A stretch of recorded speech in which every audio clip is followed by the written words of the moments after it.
नमस्कार किसान भाई, आप सभी लोग का हमारे चैनल इंडियन किसान चैनल में स्वागत है। किसान भाई, आज की वीडियो हम बात करने वाले हैं कि धान की बालियां निकलने के बाद दो ऐसे उर्वरकों के बारे में हम बात करने वाले हैं। अगर आप इन दो उर्वरकों का प्रयोग करते हैं धान की फसल में बालियां निकलने के बाद, तो आप अपनी धान की फसल से बेहद अच्छा रिकॉर्ड पैदावार ले सकते हैं। आपका जो दाना होगा उसकी क्वालिटी अच्छी होगी, आपका दाना चमकदार, मोटा, वजनदार और गोल्डन होगा, जिससे जो आपका पैदावार आएगा वो पिछले साल के मुकाबले इस साल ज़बरदस्त आएगा। और जो आप मार्केट प्राइस है उससे अच्छा मार्केट प्राइस ले सकते हैं, क्योंकि अगर आपका दाना मोटा चमकदार होगा तो आपको मार्केट से प्राइस भी अच्छा मिलेगा, धान की वैल्यू भी बढ़ेगी। चलिए किसान में आपको ऐसे कौन से कार्य करना है, ऐसे कौन से उर्वरकों का प्रयोग करना, तो इसके लिए आप इस वीडियो को पूरा अंत तक देखते रहिएगा। बहुत ही ज़बरदस्त जानकारी आपको इस वीडियो में मिलने वाली है। यदि आप हमारे चैनल पर नए हैं तो कृपया करके हमारे चैनल को सब्सक्राइब करें, जिससे जो हमारे आने वाले अन्य काफ़ी ज्ञानवर्धक वीडियो के नोटिफिकेशन मिलते हैं और आप काफ़ी ज्ञानवर्धक वीडियो देखते रहें। तो आइए हम शुरू करते हैं किसान में कि धान की फसल में बालियां निकलने के बाद ऐसे कौन से दो उर्वरक डालना चाहिए। काफ़ी हमारे किसान भी डालते हैं, लेकिन कुछ हमारे किसान भी गलती करते हैं, जिस वजह से उनका जो उत्पादन होता है वो कहीं ना कहीं घट जाता है। क्योंकि इससे पहले हमारी जो धान की फसल होती है हमने बहुत सारे खादों का प्रयोग करा होता है, लेकिन बालियां निकलने के बाद कुछ ऐसे स्पेशल जो पोषक तत्व है, कुछ ऐसे स्पेशल उर्वरक है जिनका हम देते हैं तो वो डाइट हमारी बालियों पे कार्य करते हैं। इससे पहले हमने जो भी खादों का प्रयोग करा था वो हमारे धान की ग्रोथ बढ़ाने में, इसके टेलरिंग बढ़ाने में और इसके जो कल्ले उसके साइज़ को बढ़ाने में और उसकी हाइट को बढ़ाने में, डेवलप करने में हमने खादों का प्रयोग करा था। लेकिन अब हमें जो खाद का प्रयोग करेंगे, अब हम जो भी खाद का प्रयोग करें वो हमारी डाइट बालियों को लेगा। अगर बालियों को लेगा तो हमारा उत्पादन अधिक निकल करके आएगा। तो इसके लिए किसान में आपको सबसे पहले क्या करना है कि आप कोई भी उर्वरक खाद का प्रयोग करें, लेकिन उससे पहले आपको दो तीन चीज़ों का बेहद ध्यान रखना है। सबसे पहले क्या ध्यान रखना है कि आपके धान की फसल में इससे पहले बालियाँ निकलने के बाद नमी मेंटेन होना चाहिए। आपको अपने खेत को बिल्कुल सूखा नहीं रखना है, दरारें नहीं पड़ने देना है, क्योंकि इस तरह अगर दरारें पड़ जाते हैं तो आप कोई भी खाद का, कोई भी उर्वरक का प्रयोग करेंगे तो आपको अच्छी जगह उसका उल्टा रिजल्ट भी देखने को मिलता है।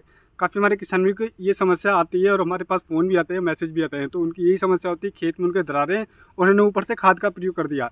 तो ऐसा आपको बिल्कुल नहीं करना, पहली बात तो ये। और दूसरी बात ये, बाली निकलने के बाद बहुत सारे हमारे किसान भी गलती करते हैं कि यूरिया का प्रयोग करते हैं, लेकिन किसान भी मैं आपको बताना चाहूँगा कि आपको बाली निकलने के बाद यूरिया का प्रयोग बिल्कुल ही रोक देना है, बिल्कुल ना के बराबर करना है, बिल्कुल नहीं करना है। अगर आप कर देते तो उससे बहुत सारी समस्याएं हमारी धान की फसल में उत्पन्न हो जाती हैं, जिनको ख़त्म करना बहुत ही ज़्यादा मुश्किल हो जाता है, जिस वजह से हमारी धान की फसल भी बर्बाद हो जाती है। तो आपको ये दो कार्य बिल्कुल नहीं करना है किसान भाइयों।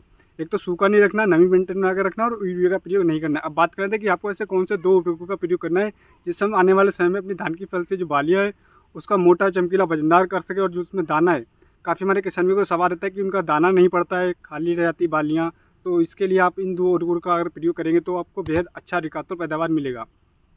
किसान में मैं आपको बताना चाहूँगा, जिससे जो हमारी बालियाँ निकल आती है तो उस समय पर हमें सबसे ज़्यादा हमारी धान की फसल में फास्फोरस, पोटास की आवश्यकता होती है। जब हमारी बालियाँ निकल रही होती है तो उस समय फास्फोरस, पोटास की आवश्यकता होती है, लेकिन जब बालियाँ निकल आती हैं तो उस समय पर पोटास की आवश्यकता बहुत ही ज़्यादा अधिक बढ़ जाती है, जिससे होते हैं किसानों की पोटास की कमी से हमारे किसानों की दाने में, आपने देखा होगा, बाली का साइज छोटा रह जाता है, उसमें दाना आधा खाली रह जाता है, खोखलापन देखने को मिलता है, दाना बहुत ही हल्का होता है। दाना तो पड़ जाता है, लेकिन जब एंड ऑफ द मोमेंट जब हमारी कल्टीवेशन होता है, फसल कट के आती है, तो हमारा दाना हल्का रह जाता है, जिस वजह से काफ़ी ज़्यादा घाटा देखने को मिलता है।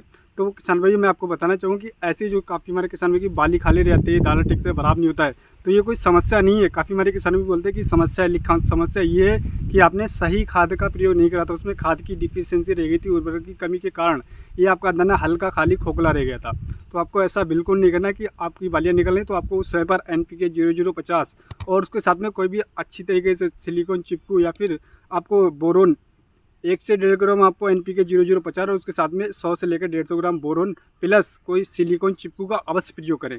अगर आप करेंगे तो आपका जो दाना है उसका जो आपकी जो बाली आएगी, बाली की हाइट बहुत ही अच्छी होगी, दाना मोटा, चमकीला, वजनदार होगा, उसकी क्वालिटी बहुत ही ज़बरदस्त होगी और देखने में आपका गोल्डन एकदम चमकदार होगा, जिससे आप मार्केट में ले जाएंगे तो हर कोई आपके धान को खरीदने की सोचेगा।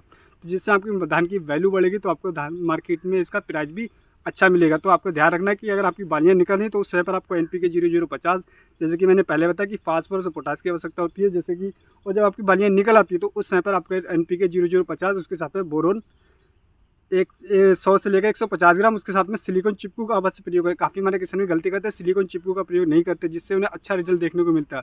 किसान में सिलिकॉन चिपकू का बहुत ही ज़्यादा महत्व होता है हमारी स्प्रे में धान की फसल में, क्योंकि हमें अच्छी तरीके से वो चिपकता है और अच्छी तरीके से रिजल्ट देता है।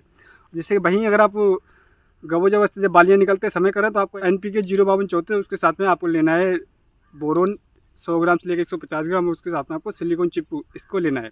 अब बात करते हैं किसान भाई की इस समय पर काफ़ी हमारे किसान भाई की समस्या आती है, जैसे कि मैं आपको बताना चाहूँगा VLB blast, blast leaf blight का काफ़ी ज़्यादा समस्या आती है, हल्दी रोग की समस्या आता है, बाली काली या सफ़ेद होती है और पत्ता लपेट की काफ़ी ज़्यादा समस्या आती है। तो किसानी में आपको बताना चाहूँगा कि हमारे चैनल पर जैसे कि हल्दी रोग, शीत ब्लाइट और अर्ली ब्लास्ट और किसानी में आपको बताना चाहूँगा VLB की जो समस्या आ रही थी, ये सारी वीडियो हमारे चैनल पर पोस्ट हो चुकी है। अगर आपने नहीं देखी तो आप उन वीडियो को देखिएगा, उसमें संपूर्ण जानकारी दी है कि जो VLB रोग है हमारी धान की फसल में किस प्रकार से लगता है, हल्दी रोग को हम किस प्रकार से रोक सकते हैं और जो हमारे बालियाँ सफ़ेद काली सफ़ेद हो रही तो उनको हम किस प्रकार से रोक सकते हैं, पत्ता लपेट और इसको हम किस प्रकार से ख़त्म कर सकते हो। ये सारी वीडियो आपको लिंक आपको डिस्क्रिप्शन में मिल जाएगा, आप इन वीडियो को देखिए, उसमें संपूर्ण जानकारी दी कि हम किस प्रकार से रोकथाम कर सकते हैं। अगर आपकी धान की फसल ये सारी समस्या है तो उसको हम किस प्रकार से ख़त्म कर सकते हैं।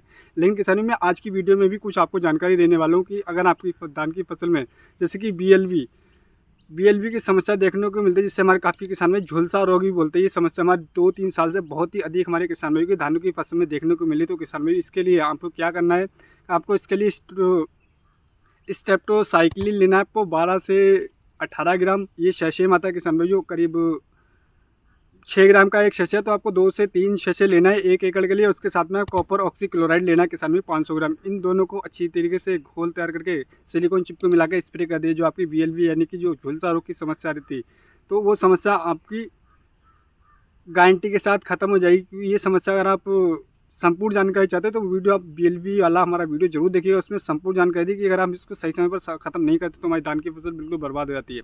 दूसरे किसान में शीत ब्लाइट की काफ़ी ज़्यादा समस्या आती है, तो मैं इसके लिए बताना चाहूँगा कि सिजेंटा कंपनी की आती है एमी स्टार नाम से।